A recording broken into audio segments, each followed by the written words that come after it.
Hey, what up, Nice fam? Today on this episode, we're going live for the very first time. We're going to be tackling relationship questions that you guys wrote in. Everything from parental relationships, how to handle your in-laws, how to handle each other. It was an amazing time. I'm so glad for everybody that called in and was brave enough to tell us exactly what it is you're going through.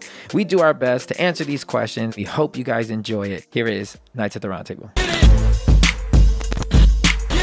And welcome to another episode of Nights at the Roundtable. It's your boy MANWELL'S with my queen to the left, Angela Johnson, and my homie to the right, Be Real.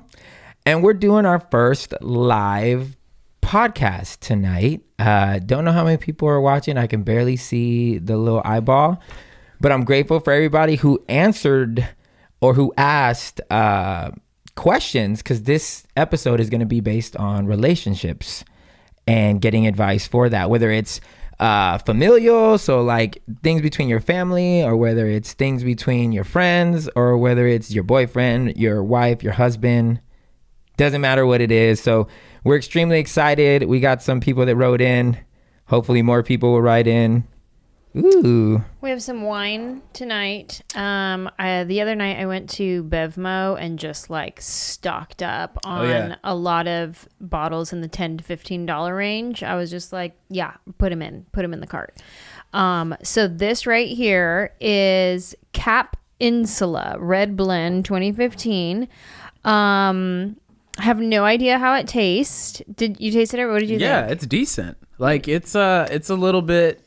I feel like it's a full-ish bodied kind of wine, and I like it actually. Is the $10 or $15? Is that like, what price point is that? Is that like entry level, or nah? Like, yeah, that's like, yeah. I mean, if you go less than 10, then you're like, good luck. I don't know what you're gonna get in that bottle. But there's some really strong bottles that are.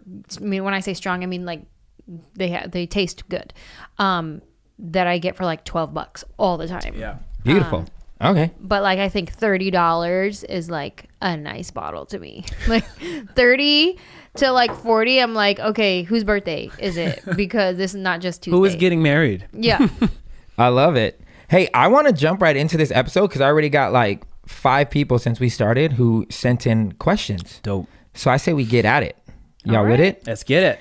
All right, first question we're going to do. Brandon, this is to you. How did you reconcile with your mom after the divorce? Who started the path back, and how? That is a great question. You know, one of the things that I think was just needed in that sort of dynamic was just humility. Like, it's so funny because I kind of regret being so prideful. And to me, I was the delay in that relationship. Now, again, like, that's at the end of the day, you only have control of what you bring to any relationship. Mm-hmm. And sometimes I think we forget that truth, and we actually put these expectations on this other person that they have to come and they have to meet this. And so for my mom, it took just a lot of humility on my end. It took humility on her end to understand, like, hey, we can start fresh again. Right. Yep. And I think that was also the other thing that delayed, of like, when you're making that sort of like bond with somebody who you've shared all this like rich history with, sometimes there is this expectation that relationship ought to look like what you guys had before. Right. Which I'm so thankful, because my mom and we have like a dope friendship now. And it looks nothing like what we used to have, but in a new way. It's fresh, and it's great. And it took just a lot of like saying sorry and just humbling yourself. Yeah. And just admitting, like, man, I was holding on to my hurt so much. And then that's another thing too. Like, oftentimes in those kind of tense dynamics there, what can happen is your own insecurities and your own fears get exaggerated in your hurt. And what appeared to happen on their end coming towards you. Mm-hmm. Right. So a lot of the stuff of me feeling mad, me feeling pissed at my mom or whatever, was more a reflection of my own fears and insecurities rather than the actual action that was committed against me. Right. So that was, it's humility, and it's years. Like, that didn't happen in 1 year. Yeah. Like, my mom and I, that was almost like a 5-6 year journey. Wow. So it took some time. And encouragement to whoever that was for. Just stick with it. I'm glad for asking. So we'll get the next question. Is there a limit? We've dealt with this before. Is there a limit to help family financially. Example, if you're doing well, but a member asks all the time. Well, I think it's important to set up boundaries for yourself, so you don't resent being a giver and generous and stuff, and knowing when you are being an enabler versus being an actual blessing to someone. I know my husband has more specific rules, I guess, on lending money. So I have a rule. Here's my rule. For any of y'all that are lending money to family, here's the rule. My rule is, if you don't ask me for advice on how to spend the money, do not ask me for money, because I have no idea where your mind's at, what you're doing with the money you currently have. So I don't want to be feeding a bad habit. So if you're not asking for help on how to spend the money, then don't ask me for money. You know what I'm saying? Does that make sense? Mm-hmm. Does that not seem... I feel like that's responsible. Yeah, that makes sense. If you're going to come and ask me... Most people get prideful in that sense, because they're like, well, who are you to tell me how to spend my money? Or why do you want to know how I spend my money? Yeah. And I'm like, well, we're currently at a juncture in life where you're asking me for mine. Yeah. I know how hard I work for mine. Yeah. I don't know what you're doing with yours. Question for you. Have you always felt that way? Because I know you have some stories where you were like extremely generous to people. Yeah. And was there kind of like a main truth or catalyst that caused you to come to this place now where you're like, look, if you're not going to ask for my advice how to spend this dough, like, I'm not going to give you this bread. Yeah. So there's probably like 3 or 4 relationships that have been completely shattered because of money. And it wasn't because of me being mad at them for not paying me back. It's the guilt they felt from not paying me back. You know, because it's a lot of money, and now they don't talk to me. So the relationship was severed. So now I don't do the lending of the money. It's very rare. It's very rare that I do it unless I'm fully okay with not getting it back. You know what I'm saying? But then 9 times out of 10, that ruins the relationship, because then the person knows they didn't pay us back. Yeah. I have a good friend who's very wealthy, and early on in our friendship, we would have some conversations where I would be like, wow, she doesn't seem very like generous with her family. And then she shared some stories with me about how her being generous to her family actually caused a lot of problems in her family. And so now she has some very like strict boundaries. Like, no, she's like, clearly I am the most wealthy person in our entire family, and I used to be the one that you guys come to for money, but because of that, you guys started treating me like this, and our relationship ended up like this. So I don't give anybody money anymore. And she's just like, nope, nobody gets money. And that's for her and how she handles it. But Money's I that think thing. yeah, it's for me, it's touchy. It's like every situation's different. I don't have a blanket like, nope, we don't give money, and I don't have like strict. I know we go mostly by Manny's rule of, if you don't ask me for advice. To be fair, it's been my side of the family and friends that have ruined it, not hers. So it's definitely my side, which is why I'm more strict, because I'm like, hey, me and my wife work hella hard, and it's my friends that aren't paying me back. So it's like, yeah, I need to calm down. So I just tell my friends right now, don't ask. Just don't ask. It's not that I don't want to give you. It's just that my friends have really bad track records. So on to the next. We have somebody that I want to call. Do you guys want to try doing a call? Let's do it. Okay, I'm going to try to call this person, and we will see if they pick up. I'm not sure if I like the wine. All right, let's see. Like at the very end, I don't know their names. it tastes like banana. Banana pudding. Tastes like banana. I've never had a wine that tastes like banana before, man. No, it doesn't taste like banana. It tastes like banana. Like you have to say it like that because that's what it tastes like. Yo, what the heck? It's not. The call's not going through. Oh no! Come on, pick up the phone, baby. Oh, come on. B, what does your signal look like? Oh, wait. I got LTE, man. It's that Verizon. leave me a message. I'll call you back. Oh, no, girl. Boom, boom, boom, boom. Banana. Hey, we're going to leave you a message because I was texting with you, told you that we may call you, and we're calling you. We wanted you to be on the podcast, but now you didn't pick up. We hope you have a wonderful day and watch the podcast. All right, love you. Bye. Bye. All right, keep it moving. Next question. How do you set aside political and religious views to maintain a relationship between siblings when the other is so opinionated and vocal about their views? I throw Bibles at him. Boom. Scripture verse. Pow. Boom. Hit them with the word. No, I think we've dealt with this in our Patreon, where we've some of the Patreon members have had the exact same situation where they're going for Christmas or whatever holidays, and they're dealing with people that are super political. And I think the best thing to do in that situation is there's something with politics that I've learned is that you cannot change the way other people think. Like, you can try to out argue somebody, but 9 times out of 10, especially with politics, most people are arguing from an ignorant place. You know, like you see those funny videos where we've been laughing at them, where you know they asked certain supporters, "Hey, well, why do you support so and so?" Most people do not know a lot about politics. They're voting like they've always voted, or like they've been told to vote, or you know, in the church, we all know that we've been told to vote Republican. That's just the way we vote because they're the ones that don't kill the babies and they're the ones that don't do the gay marriage. So that is the clear holy choice for the church, you know? And if you land outside of that, it's a problem.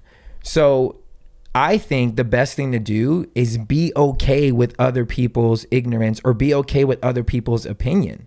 Like, whether you think they're wrong or right, I just don't know if it's worth creating a massive hole in your family or in your friendship to argue something that probably 9 times out of 10, the other person is arguing out of pure ignorance and just emotions. Not like they're going to actually give you policy and actually break it down on why they're voting for who they're voting for. Yeah.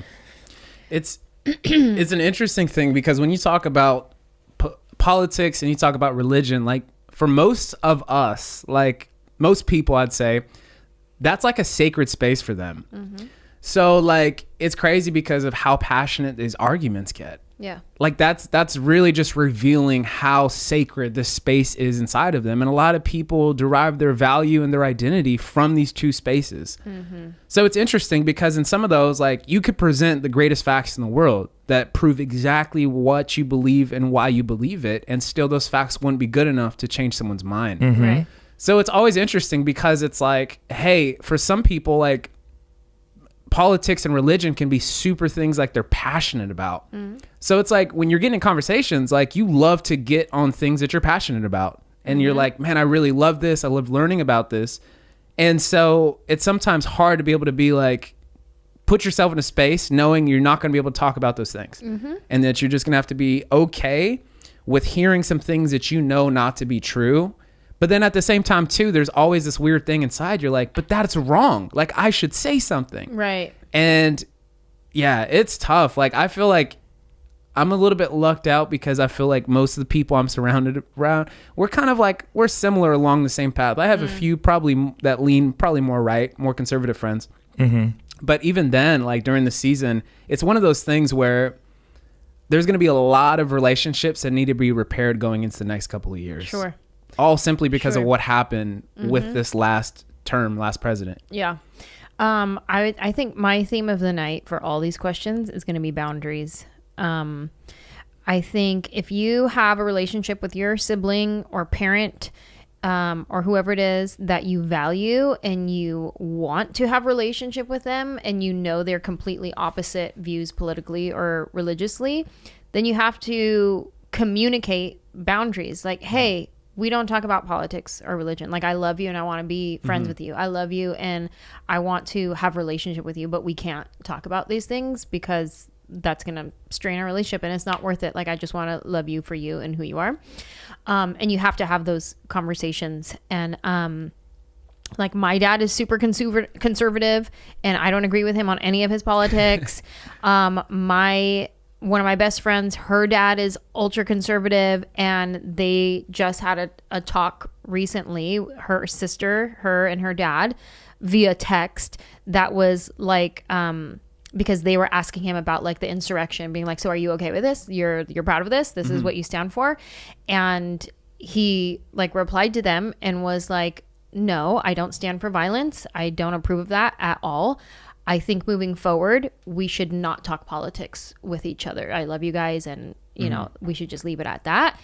And sometimes that's what you have to do. And I get it. Some people are like, well, I'm not mad at you for your views. And then the other person's like, yeah, but your view is that you don't want me to have rights because I'm gay or whatever. Right. You know what I mean? So it's like, it's different. It's not just a political stance. It's like where you're drawing a line on my actual existence and freedom, you know? But so I get how sometimes you can't really put it aside, but as much as you can, I would say draw those boundaries. If you really value that relationship, just say, we don't talk about this. How are your kids? Let's stay there. Yeah. Well said, Queen. We're gonna give a call. Call him up. Y'all you can keep talking. Let's see if this dude. Who is this one? Oh, well, you'll recognize his voice, I think. Somebody we know?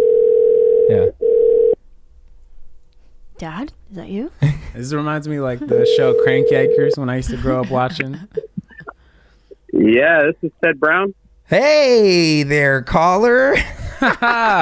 Hey there, man. How you doing? Good. How's it going? Good, man. It's good to hear from you. You don't know. Who is this? This is Jordan.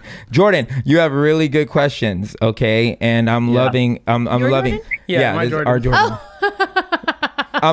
I'm loving the questions. Here's Jordan's questions. Jordan, I'm gonna expect you to answer one of these, okay? All right.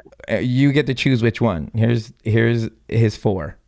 Jordan's got good questions. Who was your first crush and what were they like? Can you describe what your first heartbreak was like? What's something you used to believe about relationships but no longer do? Sex playlist, yes or no? Yes. Jordan, I'm gonna let you answer first. Which question? Oh man. All right. Dang, I was not. Sex playlist, yes. Babe, remember our sex playlist where I played that one song and you thought it was worship music? Oh my gosh. Manny's sexy time playlist was like Donnie McClurkin type We sounding. fall down. Yeah, and I was like, what is this worship song? Nah, it like, was that one dude. It was that one old school He R&B. was trying to get to the throne room. He was. He wanted to anoint me with some holy oil. I was like, nah, bruh. He's trying to get into the temple. Okay. Can you describe what your first heartbreak was like? I'll describe it. It was my senior year of college, that Canadian chick. Yep. In Bible college. So in Bible college, you know, everybody knows it goes to Bible college is ring by spring. So everybody's ready to get married. And it was 2 weeks of her chasing me and she couldn't get to me because I was dating Jesus. That's right. I said it. You were too holy. I was dating Jesus. And then all of a sudden I let my guard down and I start dating her for 2 days. And then she leaves me in 2 days.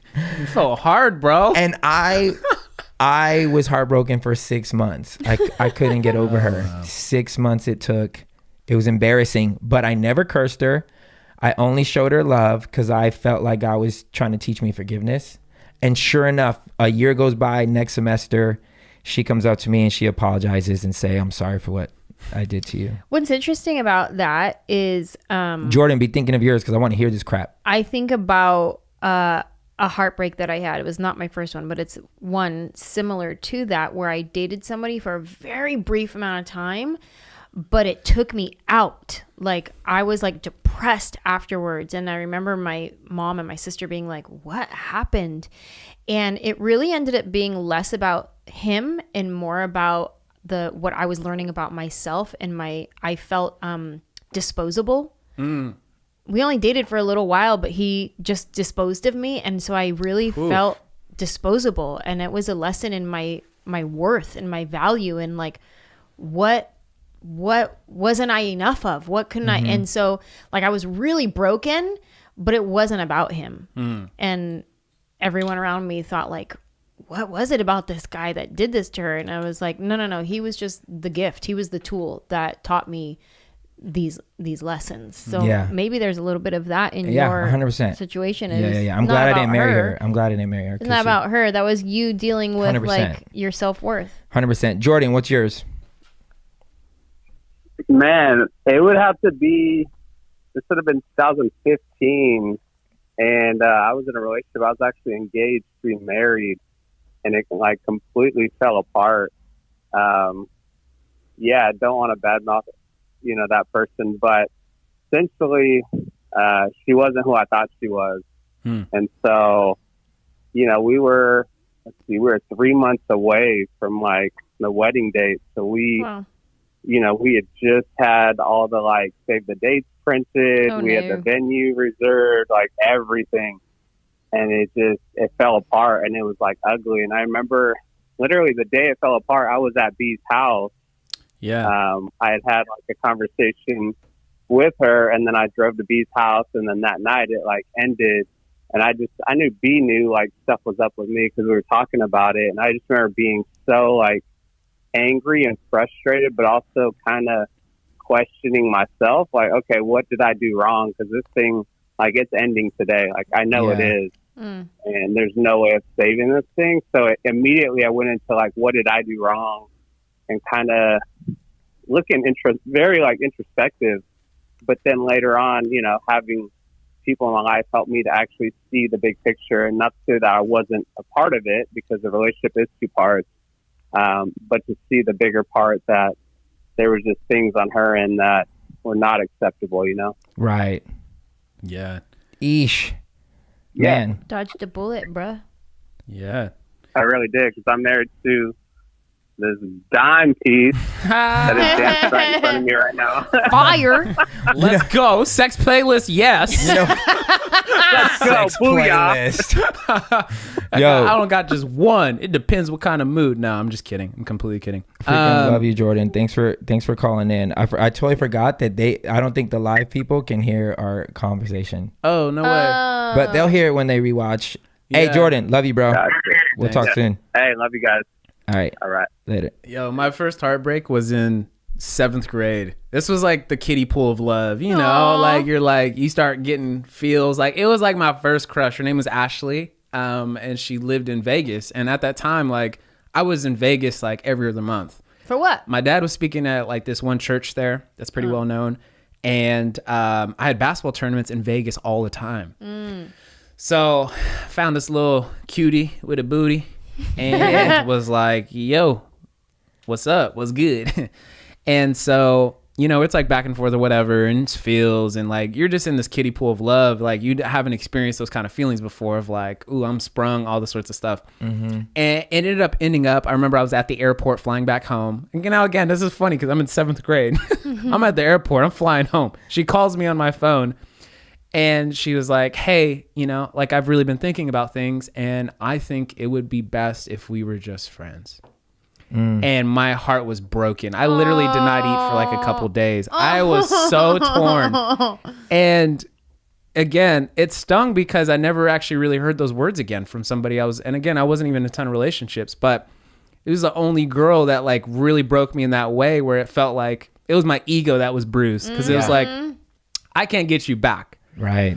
Like, in as far as like quid pro quo, whatever. And so, she told me, I think it'd be better if we were just friends. And years later, we ended up connecting again. And it was just very briefly.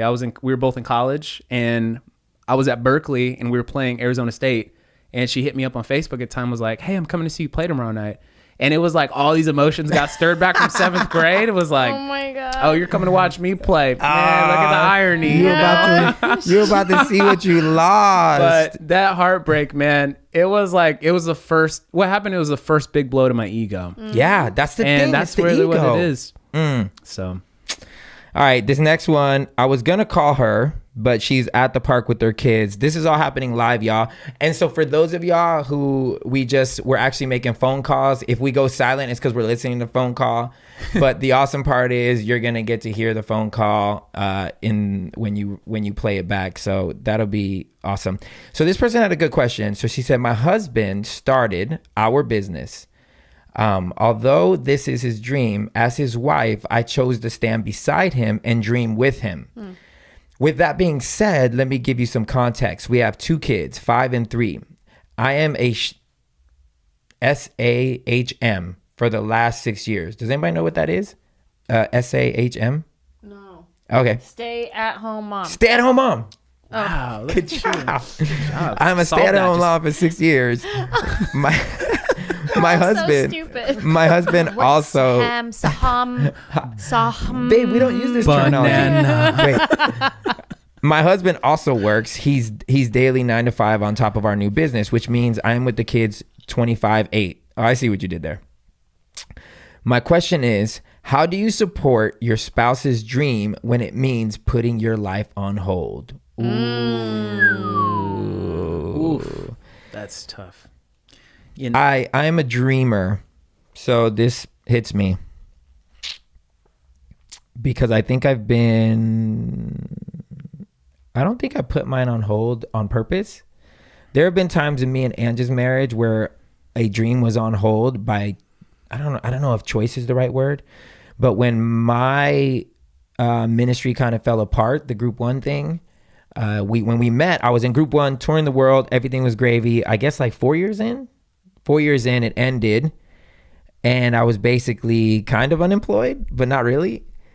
And I took a year and a half of just soul searching.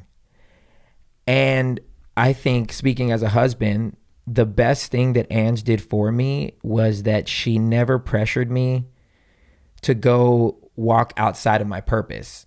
So there were so many times, and for you, I guess this is what I'm asking, identify whether or not your husband is in his purpose, or do you think he's just wasting his time at a 9 to 5? Because luckily, my wife was able to identify that I was in my purpose. And so I would literally go up to her and be like, babe, if at any point it annoys you that I'm still home trying to figure out my life, I'll go get a real job. I don't know what it is because I haven't had one since 99, but I will go get a job and make money. And she would always be like, no, for what? You don't need to. Just do your thing. And through that, a year later, I get $1 million record deal. But it was because I took that time to freaking chill, find my voice again, start making music again. And that was at the end. It was probably like a year and a half in. Mm-hmm. And then I make up for it by getting that record deal, which then got us another house in Nashville, got us, more stuff. So like I actually made money, and I was so grateful that not once did she make me feel less than or like lazy or just like not anything. There's something to be said there too. I am well aware that I'm in a position to where I didn't need from my husband. Now, if you put us in a spot where like I'm not a headlining comedian, I'm just an up and coming, and I'm bringing home just like a few $1,000s to pay our rent and some groceries. There wasn't even a question. Then I don't think I would have been as like, just find your voice, just figure it out. I'd be like, nah, bruh. You wouldn't have to. Go to Barney's or whatever your favorite stores that you like to shop. I'm gonna need you to apply. Send in your application. You would have never had to do that because I would have never. I've been working all my life. I started working at 12, so I'm not, the farthest thing I am is from a lazy person. Right. So if we were in that position, you would have never had to do that. But so, I wanted to highlight the fact that I'm aware of like our situation is different. But for this woman where she's saying, how do you support your spouse in their dream while putting yours on hold? I think you have to have clear communication. And what does this time frame look like? Yeah, and are we talking in advance? Do I get a turn as well to chase my dreams? Here's the tough part about that is that when you put a time frame on a dream, it's like you're getting in the way of some cosmic things. Okay, because my first record deal took me 12 years. From beginning to the fruit. 12 years. How many people would have been down for 12 years? They probably would have quit at year 4 or 5. Like you don't know. Remember the Terry Crews story? Remember when he's in Hollywood and he was working as like a janitor or something and auditioning. And he came to his wife and he had 4 kids at that point. He was like, that's it. I can't keep doing this. Like we're living like you know, like some poor people, and his wife was like, no, you have to keep going. And then he became Terry Crews. Well, so I'm like, it's tough when you put that time limit. Like, not put a time limit on, if you don't achieve your dream in 5 years, then give it up. But I'm saying, okay, in 5 years from now, we're going to do a little adjustment. Yeah. I'm not staying home with the kids 24/7. We're going to get a babysitter, and we need to sacrifice. Guess what? You don't get to go to the gym anymore because that money is going towards a babysitter, so I can go chase my dream as well as you chasing your dream. Because right now I'm holding down the fort. I'm home, I'm with the kids, I'm taking them to the park, taking all these places so you can chase your dream. That's great. In 5 years from now, if you are not at that place, that's fine. You can still chase it, but we got to do a little adjustment, a little renegotiation. It's time to renegotiate this contract because I would also like to pursue my purpose as well. Yeah. And so where can we sacrifice? Okay, because that money is going to a babysitter now, because these, 5 hours a day, I'm going to be working on my book or whatever it is that she wants to do, whatever her dream is. I think it's important, though, to make sure that she is doing things in the meantime to help feed and bring life to her in those dream areas. Now, that might not look like completely pursuing it, but that might be continuing to help inspire yourself in that direction. Like, the story I think of is my mom, who we've had on the podcast before, and she was in a marriage with my dad, I think like 21 years, ended up leaving. And in a lot of ways, she felt like she had put her dreams on the back burner for so long just to support my dad's ministry. And, obviously there's a lot that goes into that. But I think if things had to get redone, I think there would have been some adjustments a little bit sooner. And like, as far as my dad into my mom's relationship, but then also too, I think with my mom, there would have probably been some like actually pursuing some of those things, and just standing kind of clear of like what you're saying of like, hey, like I'm now feeling like I'm dying inside and I need to do some things that help me come alive, which are like those dreams. So yeah. Communication. Yeah. That's good. Here's a question.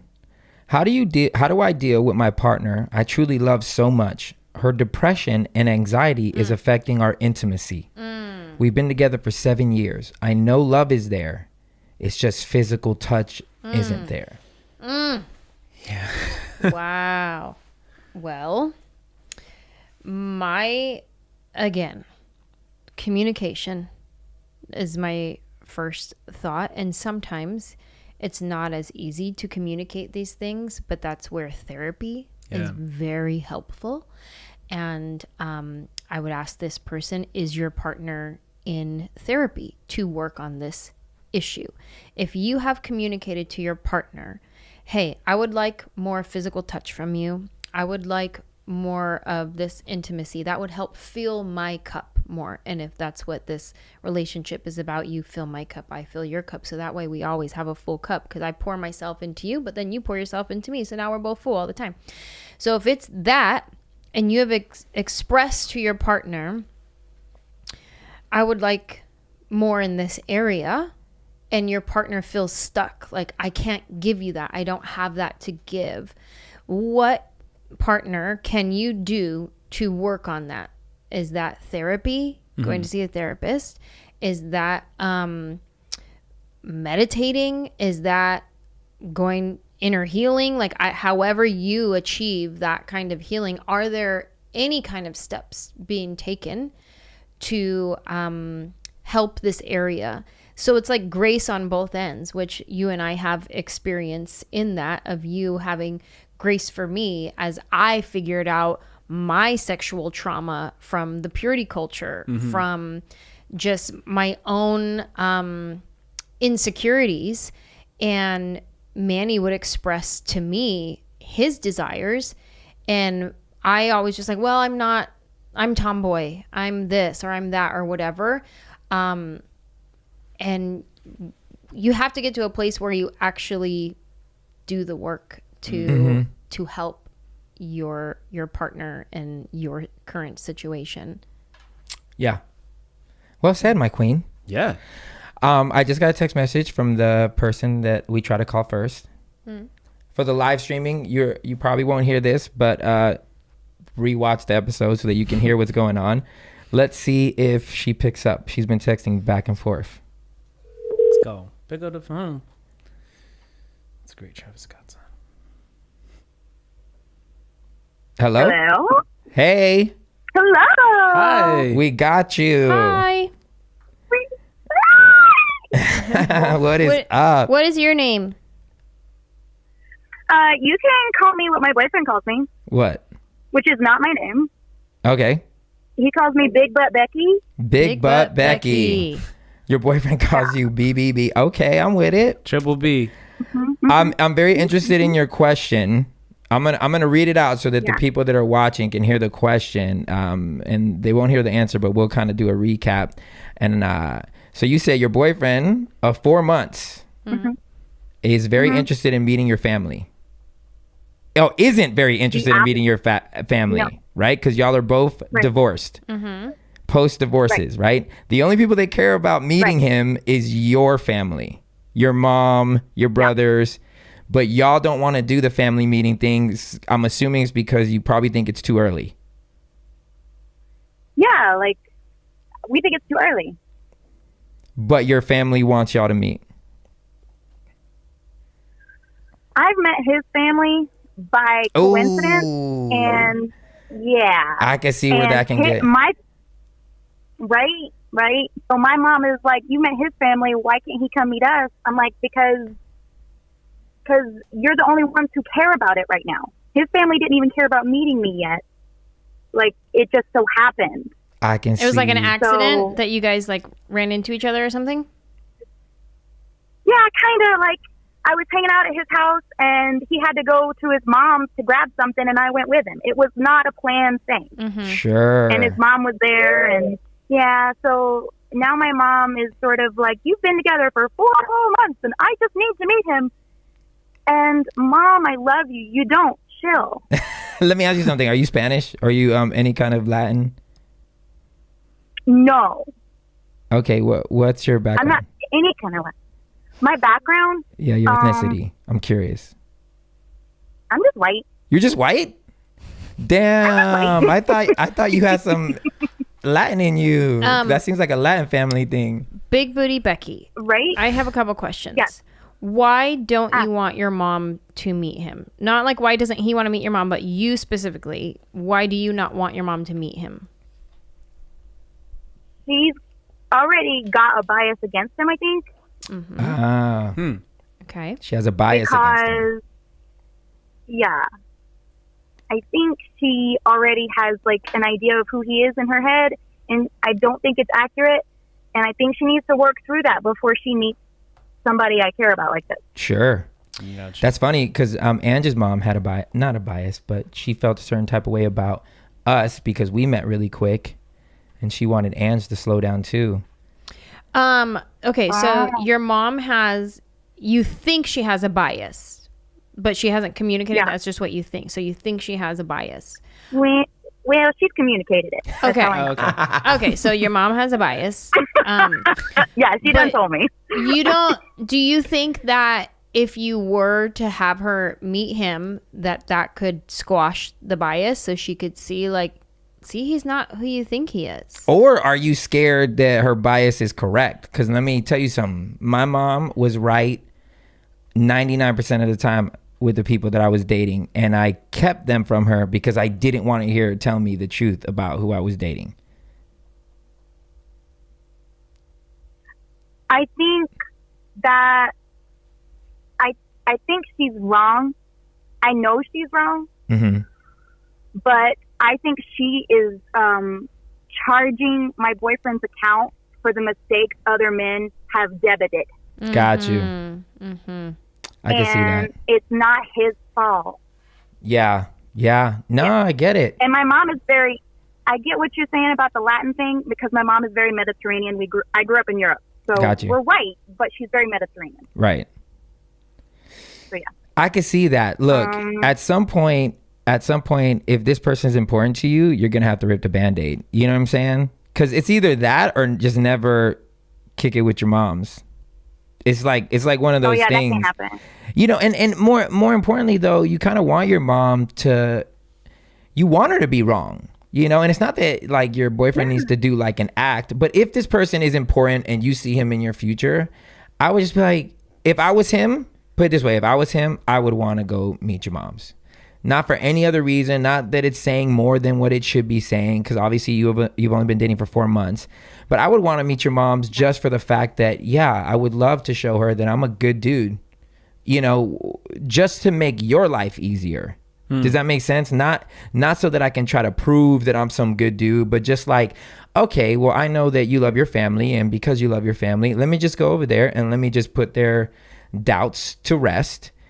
And for your sake, so that this can be a lot smoother relationship, especially if it's something that's important. Now, if y'all just kicking it and it's just kind of like a, you know, pandemic fling thing, then I wouldn't worry about it. You know, if that nickname is more than that, you know. 4 months is a long time to me. Like, I was engaged in 4 months, but I went fast. Yeah. I think it's not a pandemic thing because we live in 2 different states.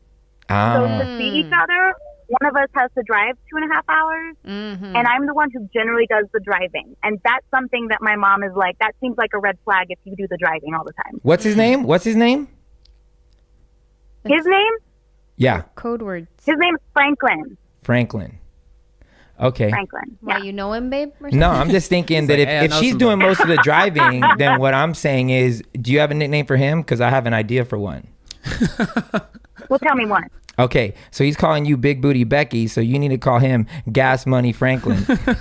that fool better be coming up with some gas money if you're driving 2.5 hours every time. Look, I'm gonna tell you real quick, because we're gonna go on to the next call.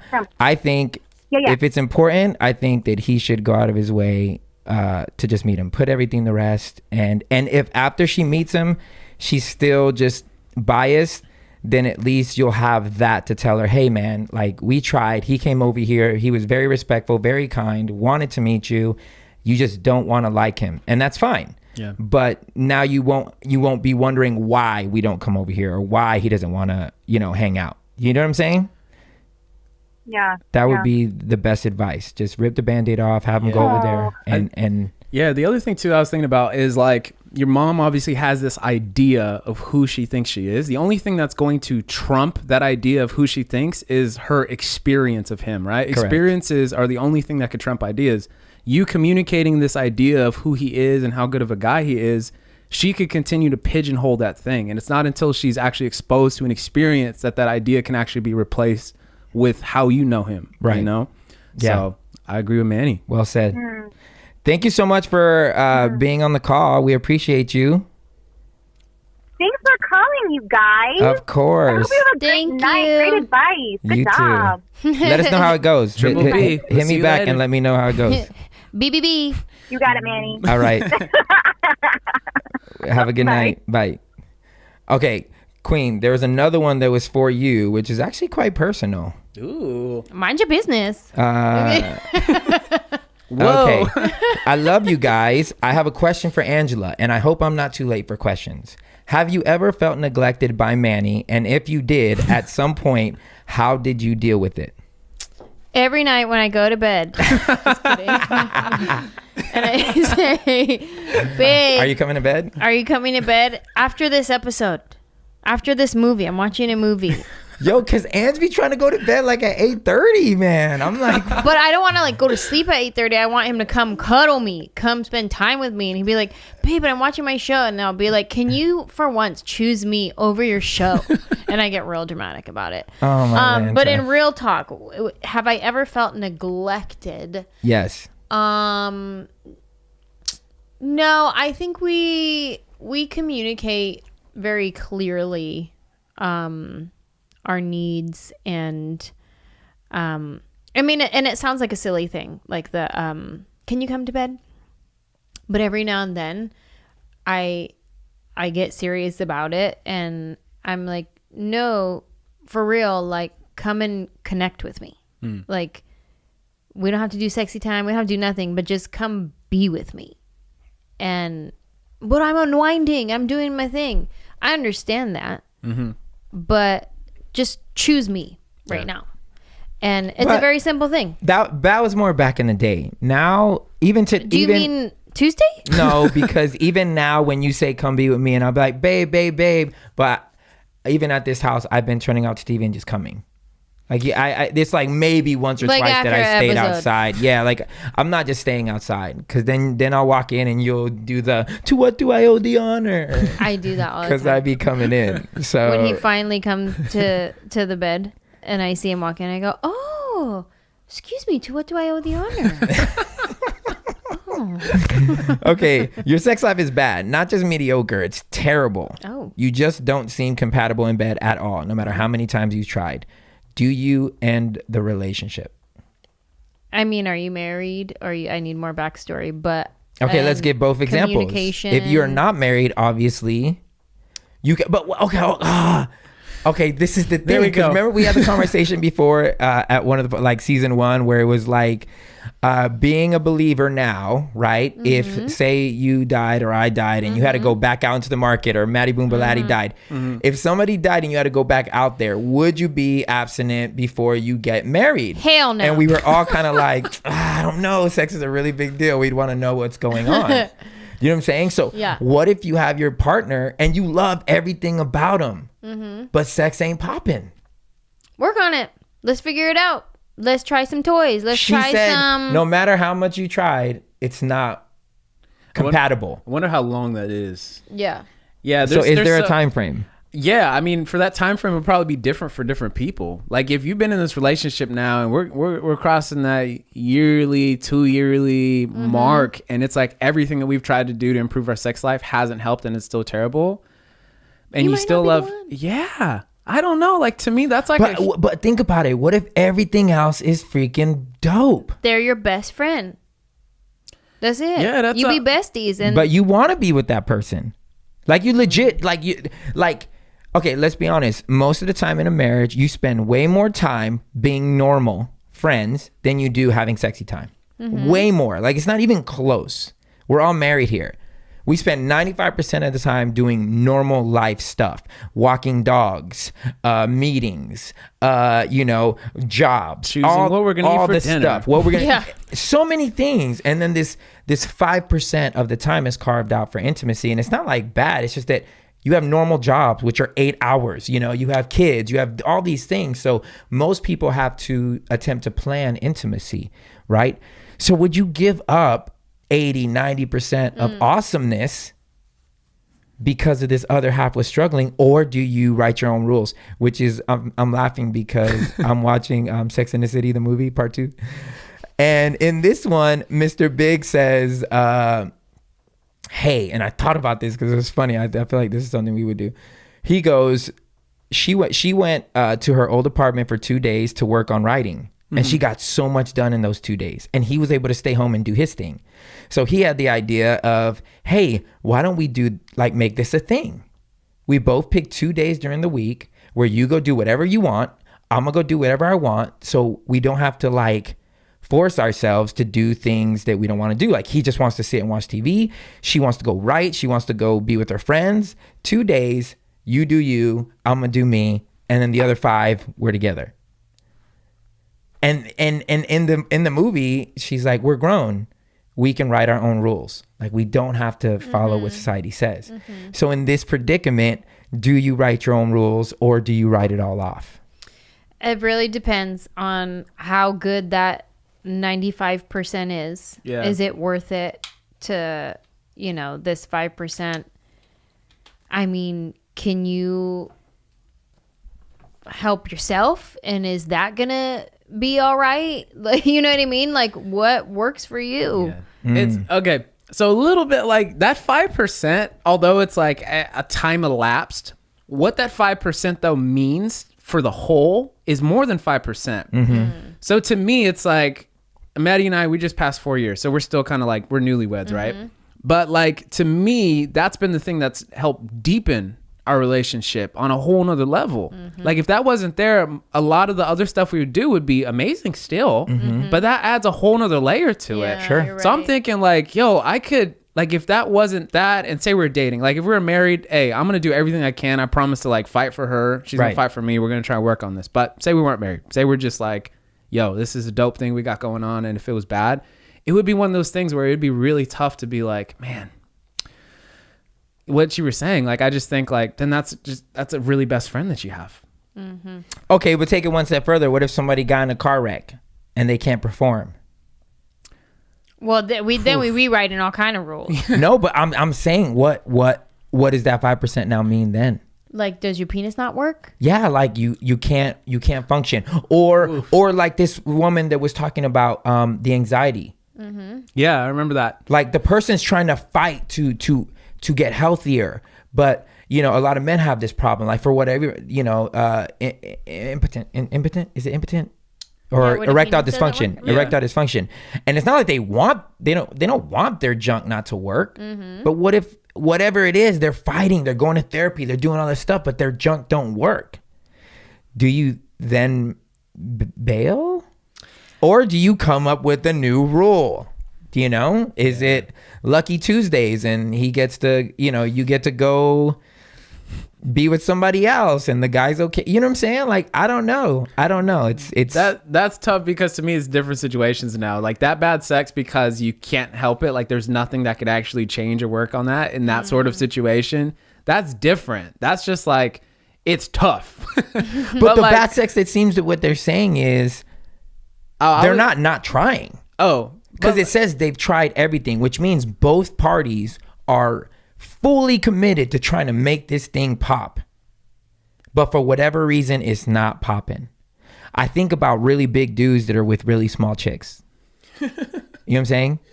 Where it's like the guy's really big and the girl's really small. Love each other. But anatomically, it's not the bomb.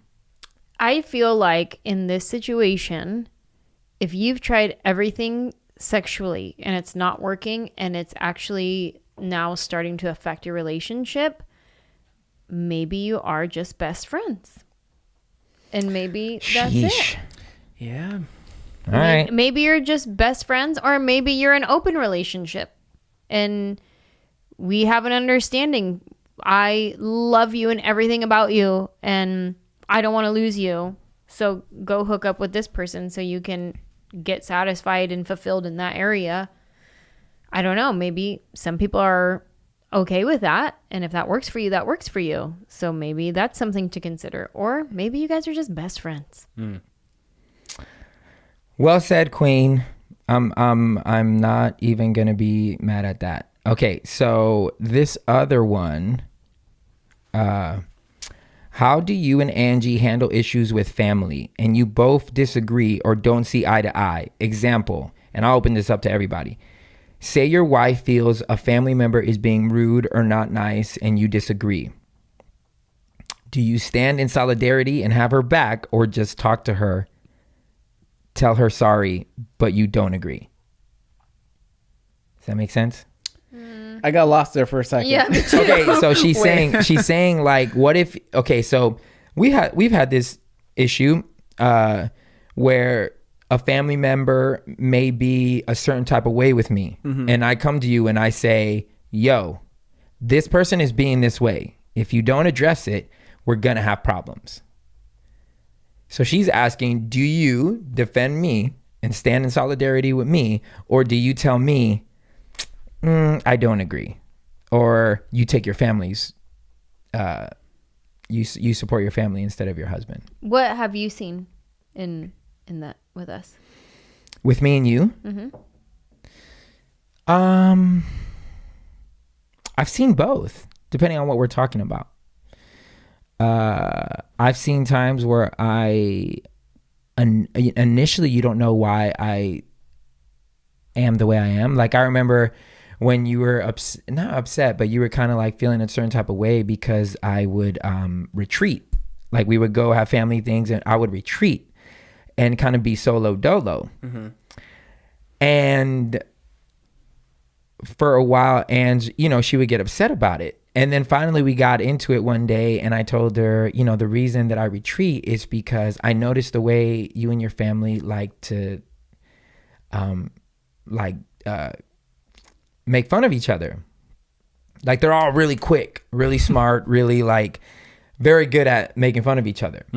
I would notice that when I was around, I became a butt of a lot of the jokes. So I have hella supreme confidence. We've already established it. So the jokes don't bother me on an emotional level, but I get annoyed where I'm like, oh, okay, let me just remove myself so I don't deal with, because I'll get annoyed quick. And if somebody says the wrong thing at the wrong time, I'm going to make it real awkward really quick. And I'm not going to be apologetic about it. So I would remove myself and just kind of like tuck in the corners, watch TV, do my own thing, you know? So when I told her about it, I don't think it's happened since then, because now I'm like super tight with everybody in the fam. But I don't remember her picking their sides. I think there's certain times where we may disagree on certain things where it does cause her to decide family or me. And there's one instance, which I won't bring it up. If you want to bring it up, you can. I totally would bring it up, but I don't want to get in trouble afterwards, where I was asking her to choose me over the family. And for a long time in the relationship, she chose the family, you know? And so that was really difficult. So that's why I say I've seen both. I've seen you ride for me on some of the medium little things. And then on certain big things, it's been family first. Well, I feel like the first thing, like with Manny retreating, I also had to recognize that I have a big, overwhelming family. And so like on Christmas, when we're all together and he's like, okay, I'm going to go to the movies and watch a movie by myself. At first I'd be pissed and I'd be like, what? How rude. You're leaving my family, blah, blah, blah. But then I had to really like recognize that he's not used to a lot of family. He's not used to celebrating holidays with his family at all. So all of this can be very overwhelming. And like, I came to a point where it's like, okay, I'm grateful you're here and you partook in the first half. And then now it's kind of like, okay, now Manny goes and he leaves to the movies and that's his thing that he does.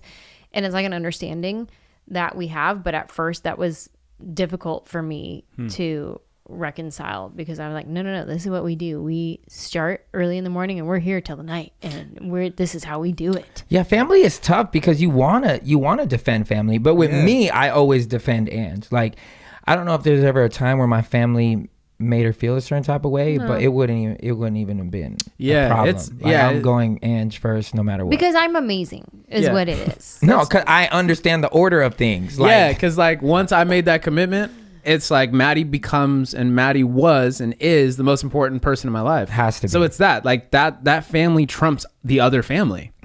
Even though like that other family, we have all these memories and history together, whatever. I did notice like outside. So when I was in my last relationship before Maddie, like her family used to just get on me, man. Like just for just random shit. Like it was just dumb. And I never felt stood up for. Like I always felt like I was did you like stand a up for lone yourself? ranger. Yeah, I would. Shit. I'll fight a dad real quick. I'm not even playing. I will fight a dad real quick. It was tough. Like if the dad's really old, like then you just feel like don't matter.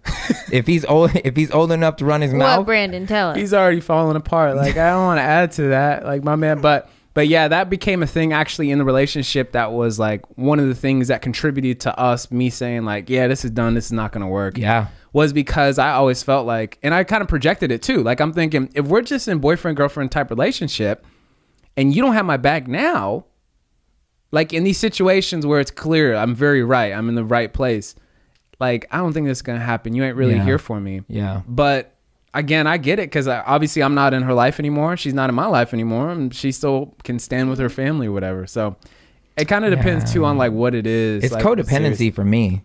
Like I've always, to me, I'm just kind of a kind of person that, especially with this person that you're asking, like with your family, like you need to stand up for yourself. Like you really do. If your significant other isn't going to, then I think you need to be the one to stand up. Like don't just get walked over, because what's going to happen is you're going to start resenting the entire situation. That's a good point. And you're going to let it fester, and it's going to turn into something negative. At least by you speaking up and having your own back and setting things straight, like for yourself, standing up for yourself, it may be awkward for a second, but it's going to force everybody to take sides. And not that you want people to take sides against each other, but you've been put in a place where you don't have a choice. If nobody is going to stand up and say something, then you need to stand up for yourself. And either your husband is going to be okay with the awkwardness of you always speaking your mind, or he's going to stand up and say, yo, y'all need to not play with her, like, or him or whatever. You know what I'm saying? You got to stand. The only time I've ever been in a situation like that, it was with, in my own, group, when I almost got, whatchamacallit, in a fight with a dad. Because this dude was trying me. Dad fights. Yeah, it was a relationship. It was a friendship, and he was trying to get me to pay for some electricity. I was helping his son record an album, his son's album. Mm-hmm. And I would go over there every day for like 6 months. Not only did I help record his son's album, but I paid for it, right? And out of nowhere, I had my microphone over there, I had some equipment over there, and out of nowhere, the guy was like, hits me up out of nowhere and is like, hey, I need you to pay for electricity bills. This is what he's asking me for. Mm-hmm. And I was like, sir, you do understand that I was recording your son's record. He's like, well, I have the mic here, I have this here. I'm not giving it to you until you pay for my electricity bills for all the times that you guys were in the studio. Wow. And at that point, and obviously this is friendship, but I think the point I'm trying to make is I had to stand up for myself, and I made it awkward. And for me, I'm very confrontational. So I told him, there's the 8. Sir, I will be at your house in 20 minutes.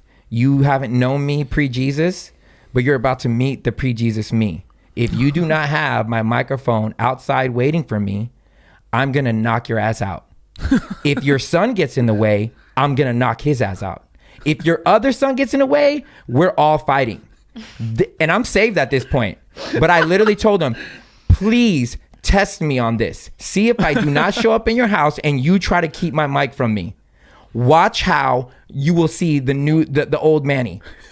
I will be there in 20 minutes. That microphone was waiting on the stoop. And I was dead serious. If he would not have given my microphone, me and him would have. If I hit my dad, I will hit you. Like, I have no qualms with it. And never spoke to him again. But I stood up for myself, and I made clear borders, clear lines. Yeah. It's what you got to do. And that son, he went on to record he's Justin Bieber. Okay, last one. We're at an hour. This is a deep one. So Going on year 6 in a relationship, we have almost a 2-year-old daughter and live together. Relationship started off with dishonesty. He just ended a 6-year relationship, but originally told me it was 8 months. He also lied about his name the first time we met. He was 23 and doing what he grew up seeing his Jamaican upbringing. I was 27 and grew up in a Christian home. 2 years into our relationship, he cheated with a stripper one drunken night. I found out because my doctor called. I forgave that too because I knew I wasn't fully doing my part as a partner and woman. He's 28 now and has done a complete 180 from who he was when we met. It still took me 3 years to forgive him for cheating, but up until 3 months ago, I didn't realize how much I contributed to the issues in our relationship because of all the childhood trauma that I have, i.e. trust issues that my mom taught me, controlling and insecurity. We've come so far from that, yet I still find myself so angry at him sometimes and wonder if me forgiving him despite all the changes he's made was me not valuing my own worth. How do you know someone has fully changed? Can someone like that be fully trusted? I also question if I'm even allowed to be happy in our life, being that we're living together and with our daughter and we're not married. At the same time, after realizing I was carrying around so much trauma, I understand why he was never in a rush for marriage. Well, that's a lot. That's a lot, right? It's one of those things where I wonder how much she actually really trusts him. Mm-hmm. Because if this wasn't just a one-time occurrence, like this wasn't just like, hey, I slipped up, but this has been a thing that's been ongoing. Mm-hmm. And it's not just to break that sort of commitment that you made to somebody, but it's a whole nother thing to like lie about it and hide it. And it's another thing when you have the tendency to just lie. Mm-hmm. Like that's one of those tough things because of like at the end of the day, if you don't fully trust this person, like what do you really have in the relationship? Now, again, are people capable of changing? Yes. Mm-hmm. Now, the question that she has to ask herself is am I willing to be here long enough to see that change? And am I the person that is supposed to walk with them to make these changes in their life? Because it's one of those things, especially cheating in relationships. I feel like cheaters are just are cheaters, man. Like if you, well, there's two kinds of cheaters. like, There's cheaters who may have cheated and then can't live with themselves, so they come clean. And then there's cheaters who cheat and will not come clean until they get caught. yeah. Two very different kinds of people. Very different kinds of people. And I've experienced both. I've seen people who have cheated for, I don't want to say good reasons, but they had their reason. It was a valid reason. They came clean, and that's what it was. Then I've known people who cheated and would only feel bad when they got caught, and then they would cheat again, and you would only find out when somebody caught them. That's different, because it's not there's like a repented heart or somebody who really feels bad. It's just like, I think they more feel bad that they got caught. Yeah. So I think young lady, you need to find out which one is he. She asked a question in that, I don't remember exactly how she phrased it, but something along the lines of like, was she not, by her forgiving him, And was that her not valuing herself? And we've come so far from that, yet I still find myself so angry with him at times, wondering if by me forgiving him, despite all the changes he's made, was me not valuing my own worth. So she did say he did a 180. So my thoughts to that is,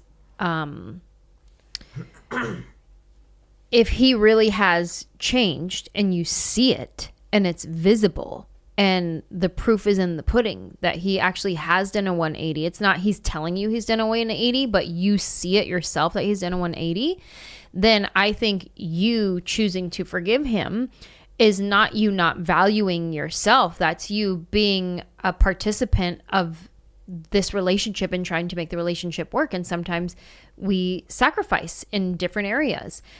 Now, if he's still being the way he was and you're making excuses for him, then I would say, yeah, you're not valuing yourself. Well, it's interesting what she says. She says he's 28 now and has done a complete 180 from who he was when we met. It still took me 3 years to forgive him for cheating. But up until 3 months ago, I didn't realize how much I contributed to the issues of our relationship because of all my childhood trauma. So I think she's so balanced. First, because she's able to acknowledge that she played a part in it. Most people, when the other person cheats, they want to blame every single thing on that person. And there are times where it is 100% you did everything right, and that other person is, just like you said, a cheater. Yeah.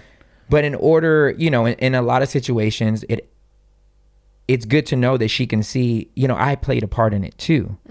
And the thing that strikes me here when I read this is that she says, it took me 3 years to forgive him for cheating. That means there was 3 long years of him. What happened in them 3 years? Of him staying with her, not trusting him. So that obviously meant that he changed. That's 3 years worth of a lot of every time he leaves to go grab some Accusations, food. Like, oh, okay, Burger King. That's what her name is now? Burger King? Okay. It's a lot. And obviously, she's saying, she's admitting that he has changed. So I think it's brave that you would even mention this, because I think the beautiful thing is that there's nothing more amazing to see somebody who was quote unquote horrible to actually make a real change, and who's willing to stick around and show you that change. And I think it doesn't mean that you don't know your worth by forgiving him. I think you're truly understanding what it means to be forgiven. And human. Yeah. Because, it's easy to not forgive. Yeah. It's very hard to understand why God forgives us, but yet we don't extend that same forgiveness for other people. So I think there's nothing more brave than to forgive someone when you've seen that they've changed, and nothing more holy than to not throw the past in their face. Because if we had the same type of treatment by God or by our friends around us, I don't think you would enjoy being told every 2 seconds all the things that you've done wrong. Right. So bravo for you being able to notice your own trauma. I kind of feel like you've probably done some therapy. Bravo for you calling yourself out and taking responsibility. And bravo for both of y'all fighting for this thing, very kudos. I don't know your name, but I'm grateful that you wrote in, and I'm grateful that everybody else wrote in. And I'm grateful for everybody who's watching live. We want to do this more. I have an idea now how we're going to be able to put the calls so that everybody can hear them. So next time we do this, the calls will be audible for everybody. This is our first time doing it. But if you guys dig it, please hit us up on the DMs on Facebook. We answer all the time. Comment on YouTube. Hit us in Instagram. And a big shout out to our Patreon members. Yeah. Some of them are probably watching right now. We love you guys so much. Thank you for supporting the podcast financially. It means the world. If any of you guys want to know what that's about, it'll be in the description. It's patreon.com/NATRT. Or you can go to the link in our Instagram. Everywhere there's a Linktree, and you can sign up and support. We love you guys so much, and this is what we like to say at the end of every episode. We pray that you guys find a seat at the table. But if you don't, you are always welcome at ours. Cheers. Cheers. When the sun goes down and the beast comes out, we're the wild ones. Better run, for we hunt you down. We're the wild ones. I am the monster you see at night. Don't let me in, I got appetites. You look so good, I may take a bite. Dark fantasy, but that's what I like. When the sun goes down and the beast comes out, we're the wild